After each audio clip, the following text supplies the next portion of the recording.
We read in Philippians 2 of another man who thought like Jesus Christ. Not only Paul, who was poured out, but he cites his young co-worker Timothy. And he says this, that he hopes to see Timothy soon. And then he says in verse 20, I have no one else like him. What's different about Timothy? Paul had other people. He had John Mark, he had Barnabas was in his life, Silas, Luke. He had other co-workers, but I have no one like him. What distinguishes him from all the others? Who will show genuine concern for your welfare? For everyone looks out for their own interests, not those of Jesus Christ. But Timothy has proven himself that he puts your interest in the cause of Christ, the interest of Christ above his own. So here is one that says, I'm not living for myself first. We used to sing a song based on the acronym of JOY, Jesus, others, and you.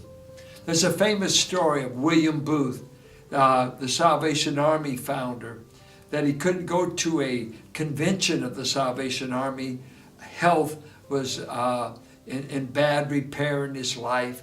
He couldn't make it. And so he tried to send a telegram. And at first he sent a lengthy telegram, and the operator told him how much it would cost. And it was too expensive, so he said, let's try it again. So he did a shortened version of it, and they tried it again.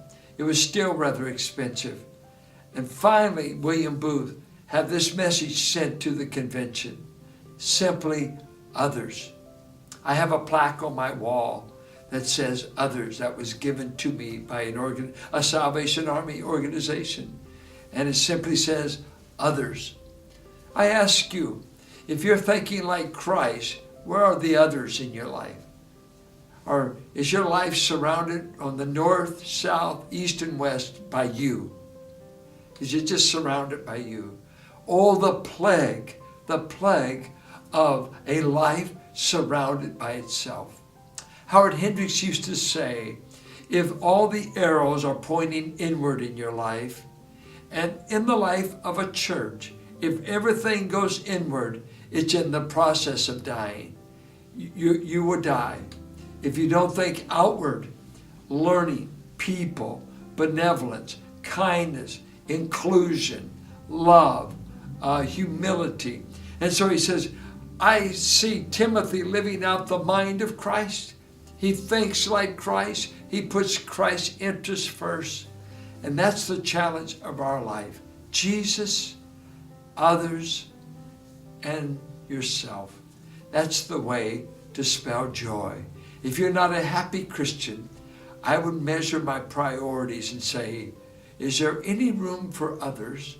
Is there any room for the interests of Christ first? Seek Christ and his kingdom first, and he will add all the other things you need. Matthew 6:33.